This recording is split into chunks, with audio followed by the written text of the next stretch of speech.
Perkenalkan, saya Otniel William Voyoti, Prodi Sastra Indonesia, Angkatan 2021, Universitas Sanata Dharma. Nah, langsung saja kita akan membahas tentang teori linguistik. Menurut John Lyons, teori linguistik seperti setiap cabang ilmu pengetahuan lain, dibangun berdasarkan masa lampau. Tidak hanya menantang dan menyangkal ajaran tradisional, tapi juga mengembangkannya dan merumuskannya kembali. Nah, jadi teori linguistik ini sama seperti teori ilmu pengetahuan yang lain. Itu berdasarkan dari masa lampau, ya gunanya untuk kalau nggak menentang ajaran tradisional, ya teori ini muncul untuk mengembangkan lagi, lebih baik lagi. Nah, dalam sejarahnya telah muncul berbagai teori yang digunakan dalam kajian linguistik.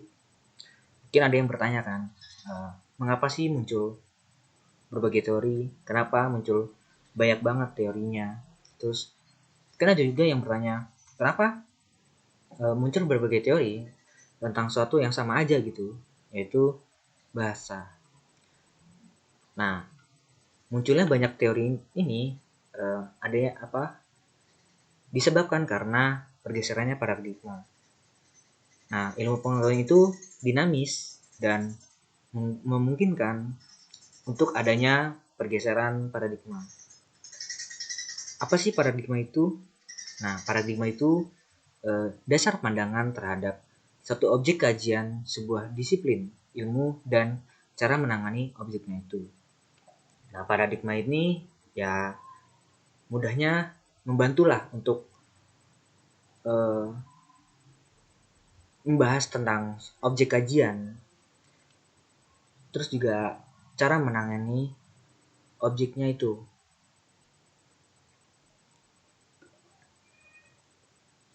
Nah, karena adanya pergeseran paradigma, ya muncullah jadinya banyaknya teori yang ada.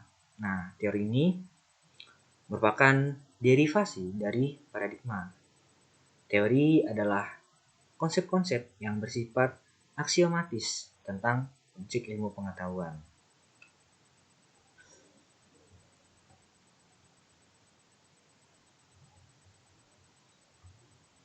Nah, menurut Verhaar, ada 4 tipe teori linguistik.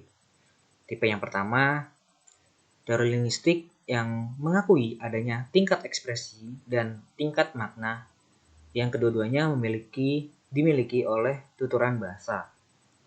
Nah, tipe yang kedua, teori linguistik yang hanya mengakui tingkat ekspresi dengan mengesampingkan tingkat makna karena dianggap tidak dapat dijangkau oleh penelitian ilmiah yang benar-benar. Lalu tipe yang ketiga, teori linguistik yang mengakui tingkat ekspresi dan tingkat situasi yang kedua-duanya bersifat faktor penentu atas tingkat makna. Lalu tipe yang terakhir, yang keempat, teori linguistik yang memperhitungkan ketiga tingkat sekaligus, yaitu makna, ekspresi, dan situasi. Nah, lanjut, saya akan membahas tentang linguistik tradisional.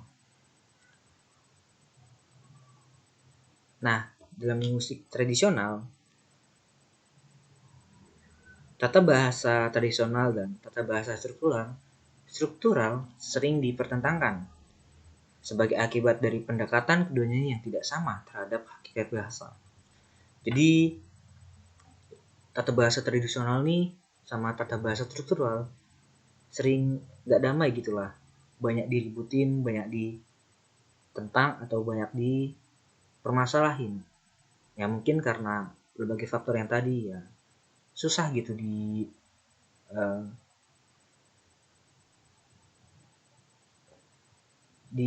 ya susah dipercaya mana yang benar, mana yang salah. Karena kan keduanya kan nggak sama nih terhadap hakikat bahasa.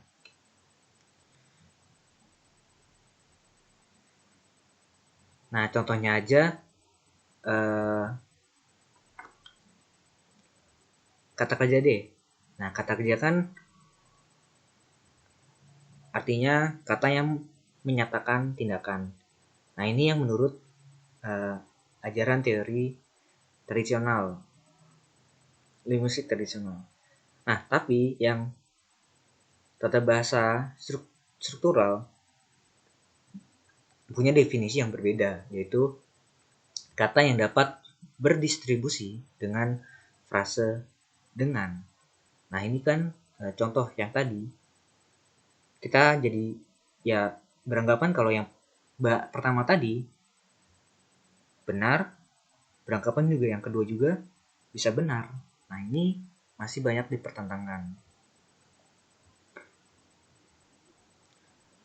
Nah, jadi jika ingin disimpulkan, linguistik tradisional ini ada 5 pengertian, yaitu dalam linguistik tradisional tidak dikenal adanya perbedaan antara bahasa ujaran dan tulisan.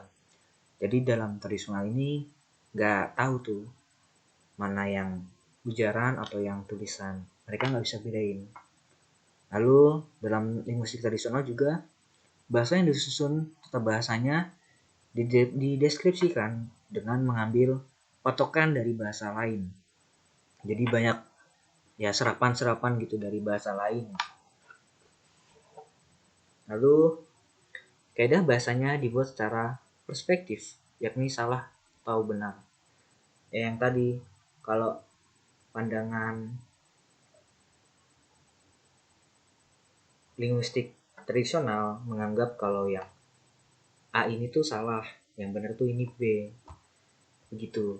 Lalu persoalan kebahasaan yang dideskripsikan dengan logika. Nah, jadi linguistik tradisional ini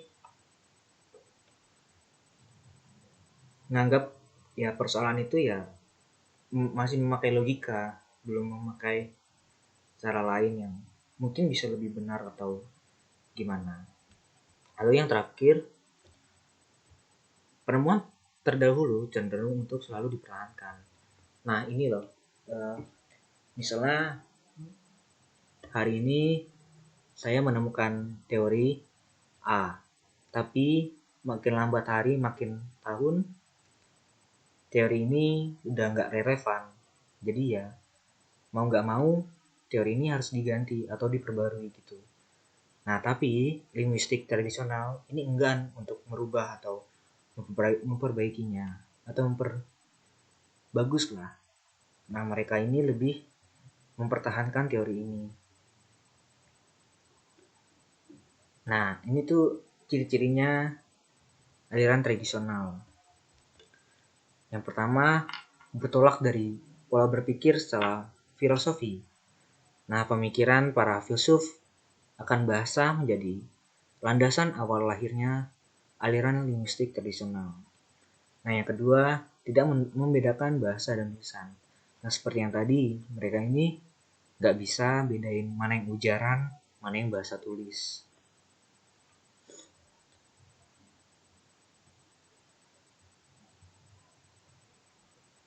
Lalu yang ketiga, senang bermain dengan definisi. Nah, ciri ini merupakan pengaruh dari cara berpikir secara deduktif. Semua istilah didefinisikan, baru kemudian diberi contoh ala kadarnya. Nah, aliran ini tidak pernah menyajikan kenyataan-kenyataan bahasa yang kemudian dianalisis dan kemudian disimpulkan. Yang paling utama adalah memahami istilah dengan menghafal definisi yang dirumuskan secara filosofis. Lalu yang keempat, pemakaian bahasa berakibat pada pola atau kaidah. Nah, tata bahasa yang mereka pakai itu biasanya disebut tata bahasa perspektif, yaitu tata bahasa yang cenderung menghakimi benar salah memakai bahasa. Hal ini sangat ditentang oleh para pengadut tata bahasa pragmatik, yakni tata bahasa yang orientasinya pada masyarakat. Lalu selanjutnya, cirinya level-level gramatikal belum rapi. Nah, level gramatikal yang terendah menurut teori ini adalah huruf. Level tataran di atas huruf adalah kata, sedangkan level yang tertinggi berupa kalimat. Dengan demikian, hanya 3 macam level itu sajalah yang secara pasti ditegakkan. Tataran morfem, frasa, dan klausa belum begitu digarap. Apalagi wacana. Menurut aliran ini, kata didefinisikan sebagai kumpulan dari huruf yang mengandung arti. Sedangkan kalimat didefinisikan sebagai kumpulan dari kata yang mengandung pengertian lengkap. Lalu ciri yang keenam, permasalahan tata bahasa masih banyak didominasi oleh permasalahan jenis kata. Nah, dalam linguistik tradisional ini muncul berbagai perdebatan, yaitu antara alam dan konvensi.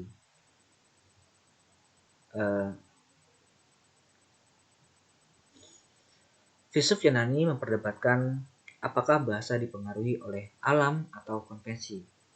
Nah, para penganut aliran naturalis yang ekstrim seperti Cratylus yang pandangannya dilaporkan oleh Plato dalam dialognya dengan nama itu berpendapat bahwa semua kata secara alamiah memang sesuai dengan sesuatu yang ditandainya.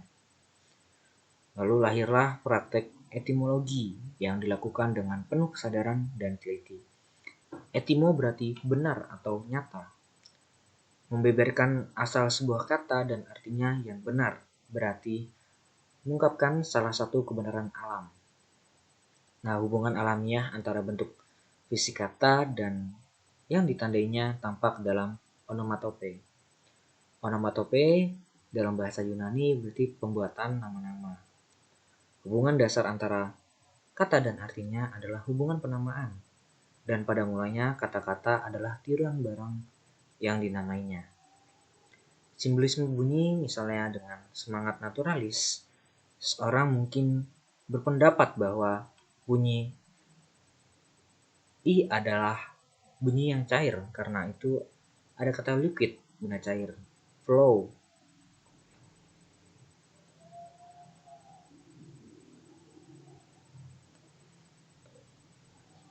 Dikatakan alamiah berarti berasal dari asas-asas abadi dan tak berubah. Apabila dikatakan konvensional, maksudnya adalah hasil dari kebiasaan dan tradisi persetujuan yang tak terucapkan atau perjanjian sosial antara anggota-anggota masyarakat. Nah, jadi kaum ini memperdebatkan bagaimana sih bahasa itu muncul, yang kaum alam bilang kalau bahasa itu muncul ya secara alamiah, secara sendirinya, seperti kayak onomatope, yaitu kan dari bunyi gitu, dari bunyi ya benda itu sendiri. Jadi misal kayak ada bunyi tekukur, nah berarti nama burung itu ya tekukur. Ada bunyi toke, ya berarti nama itu toke, nah, dan lain-lain. Lalu yang kaum konvensional beranggapan kalau bahasa itu muncul ya dari kesepakatan bersama, dari kesepakatan sosial, dari perjanjian sosial. Misal di lingkungan ini, di lingkungan A, menamai pohon itu pohon, ya berarti itu namanya pohon. Beda sama kalau kelompok yang B menamakan ini tree atau weed, ya itu berarti kelompok ini sepakat menyebut itu tree atau weed, beda dengan pohon. Ya contohnya di daerah-daerah Indonesia kan, kelompok A bilang pohon itu weed, kelompok lain bilang pohon itu ya pohon biasa aja. Atau bahkan kalau di luar negeri bilangnya tree. Gitu.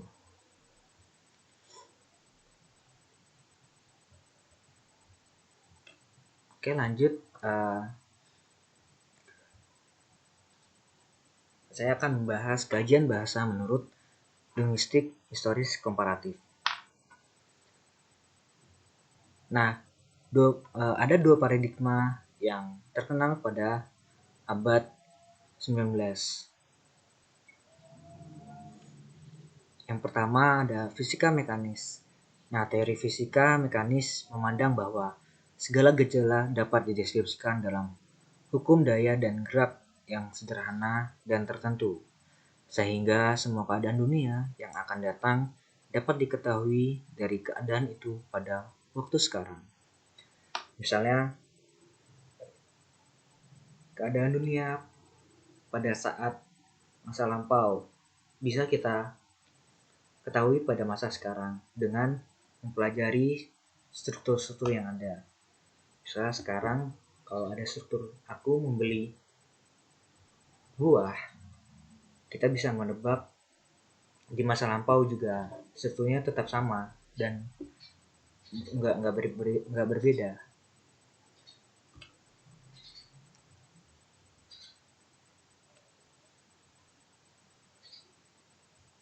Lalu ada paradigma biologi. Teori biologi mengenai evolusi yang melalui seleksi alamiah yang muncul dari minat yang tinggi dalam sejarah selama abad 18 dan abad 19. Paradigma ini mengalami puncak dengan diterbitkannya buku karangan Darwin, yakni Original Species, tahun 1859 yang menimbulkan arus polemik. Nah, paradigma ini beranggapan kalau bahasa itu ya seperti makhluk hidup, bahasa itu bisa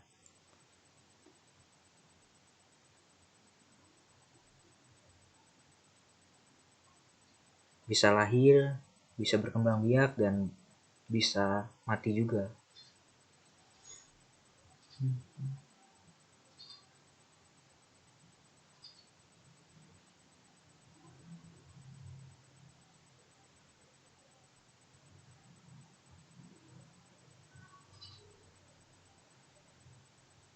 Oke, selanjutnya saya akan bahas pandangan bahasa menurut Ferdinand de Saussure. Nah, Ferdinand de Saussure ini dikenal sebagai bapak linguistik atau bapak bahasa strukturalisme. Nah, dia membagi ada empat tipe pandangan bahasa menurut dia. Yang pertama ada perbedaan lang, parel, dan language. Langsung saja.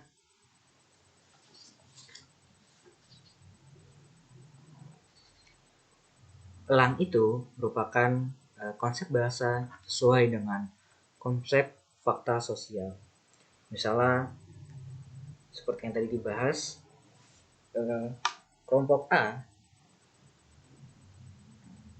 menguasai bahasa A, sedangkan kelompok B menguasai bahasa B. Nah, ini nih yang disebut dengan lands. Jadi setiap daerah atau setiap belahan dunia juga mempunyai langsnya sendiri.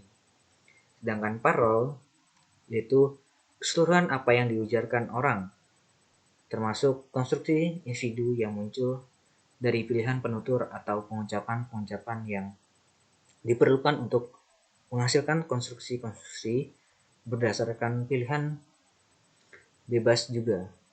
Nah, parol ini lebih dalam manifestasi individu. Jadi saya mengucapkan sesuatu, yaitu berarti parolnya, identitasnya saya. Jadi kalau kalian juga berbicara, yaitu berarti parolnya kalian. Seperti itu. Nah, language ini gabungan dari parol dan langs.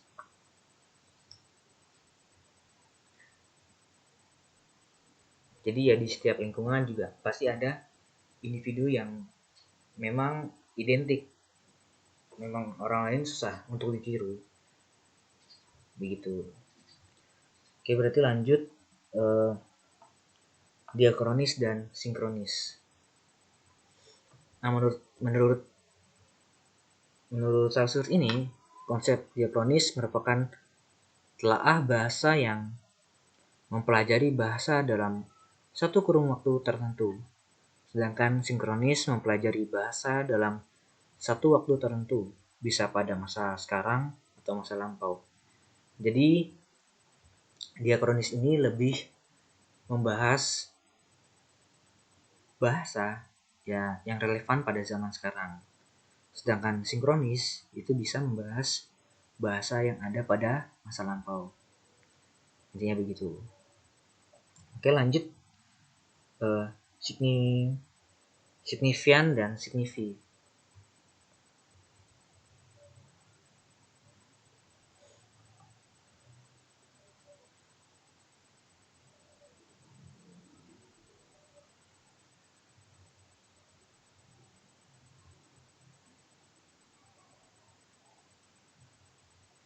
Nah, Saussure dengan tegas menandaskan bahwa tanda bahasa itu merupakan wujud psikis karena ia tidak mempertimbangkan wujud dari parol. Ia menyarankan pengajian ilmiah terhadap bicara dapat dan harus dilakukan dengan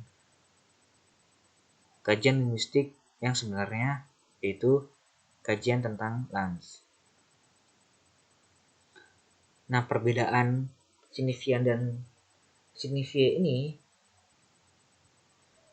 signifian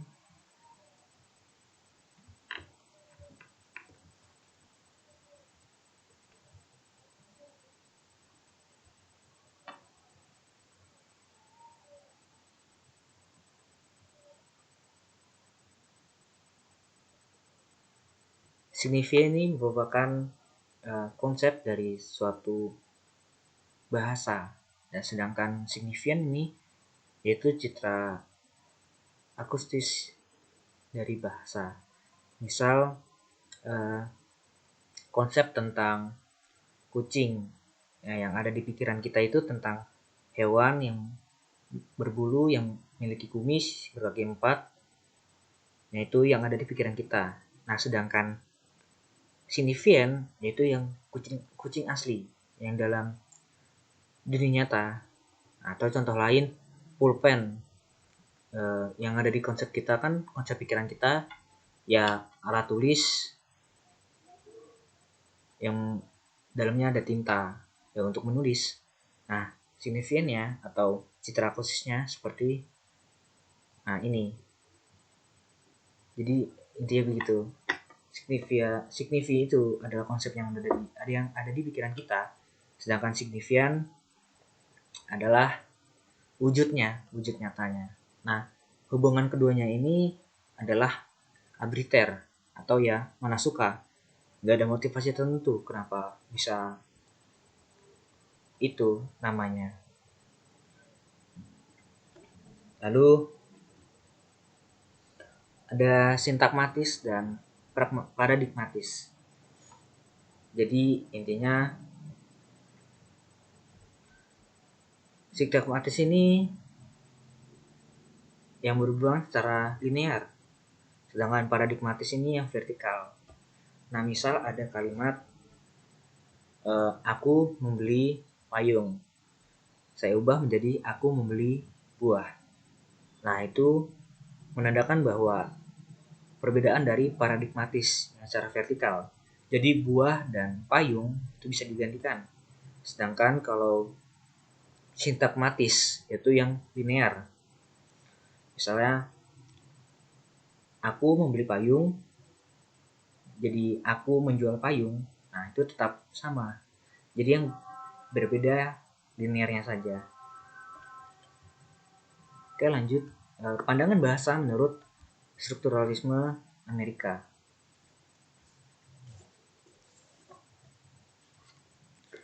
Nah, jadi perbedaannya,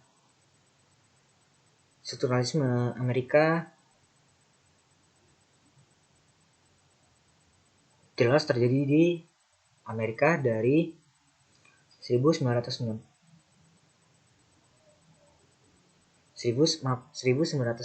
sampai 1960. Sedangkan strukturalisme Eropa terjadi di Eropa saat 1920. Nah, di strukturalisme Amerika yang terkenal ya Leonard Bloomfield. Nah, ini dipengaruhi Saussure. Sedangkan yang strukturalisme Eropa yang terkenal ya Ferdinand Saussure, ahli bahasa yang terkemuka. Dalam strukturalisme Amerika melibatkan studi bahasa asli Amerika yang belum ditemukan atau dipelajari. Sedangkan dalam strukturalisme Eropa melibatkan bahasa Eropa yang telah dipelajari secara ekstensif. Lalu dalam strukturalisme Amerika mengabaikan semantik atau makna. Sedangkan dalam strukturalisme Eropa, kajian bahasa tak dapat dipisahkan dari kajian makna. Jadi keduanya saling berhubungan. Lalu dalam strukturalisme Amerika, kebanyakan dapat diterapkan dalam hal yang tidak tentu. Sedangkan dalam strukturalisme Eropa diterapkan secara alami. Lalu strukturalisme Amerika dimulai sebagai bagian dari antropologi dan dipengaruhi dari kebiasaan. Sedangkan dalam strukturalisme Eropa mengambil pendekatan yang lebih linguistik. Lalu dalam strukturalisme Eropa terfokus pada konvensi sosial dan budaya dalam penggunaan bahasa dalam masyarakat. Sedangkan dalam strukturalisme Amerika terfokus pada struktur formal bahasa dan penggunaannya dalam komunikasi. Oke, lanjut. Saya akan bahas kajian bahasa menurut Avram Noam Chomsky. Nah, dalam ini saya akan membahas perbedaan competence, performance, kaidah transformasi, deep structure, dan surface structure.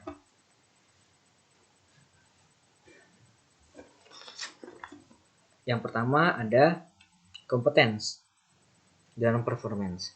Nah, competence ini pengetahuan yang ada di pikiran tentang suatu bahasa. Semisal saya tahu dan paham nih bahasa Jawa. Nah, maka itu kompeten saya dalam bahasa Jawa atau dalam bahasa yang lain yang saya ahli dan saya paham tentang bahasa itu. Nah, itu artinya kompeten saya. Sedangkan performance itu penggunaan ekspresi dan manifestasi dari pengetahuan bahasa itu. Jadi misal saya tahu bahasa Jawa dan saya bisa mengucapkannya, nah itu tanda dari performance saya. Lalu ada kaidah transformasi. Intinya perbedaan bahasa dalam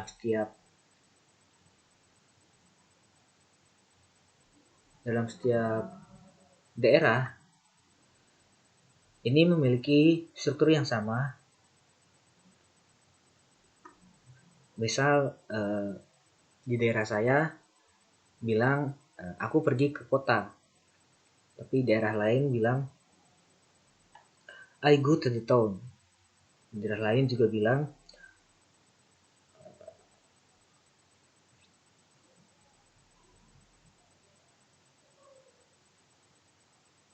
gue OTW ke sana, ke kota. Nah, itu semuanya juga strukturnya sama, hanya diubah saja bahasanya. Lalu ada surface structure atau yang bagian luar. Nah, ini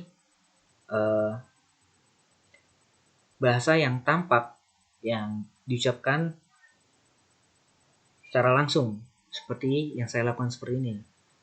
Jadi saya langsung ini, saya mengucapkan A, ya berarti itu saya mengucapkan bahasa Indonesia, ya berarti itu surface structure bahasa saya. Nah, deep structure ini kompetensi saya yang ada di dalam naluri yang nggak bisa, semisal nggak perlu secara struktur.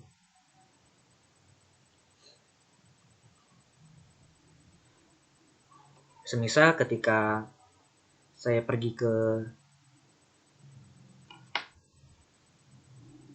warung makan dan bilang ke masnya atau yang dagang, Mas, saya ayam 1. Nah, kita nggak perlu ngejelasin secara langsung, Mas, saya pesan nasi lauknya ayam 1. Itu masnya udah langsung ngerti. Nah, itu namanya deep structure. Jadi ada koneksi antara saya dan mas-mas itu, bisa paham tanpa secara struktur yang jelas. Jadi begitu. Sekian, terima kasih sudah perhatikan. Mohon maaf bila banyak kesalahan atau gangguan suara. Terima kasih.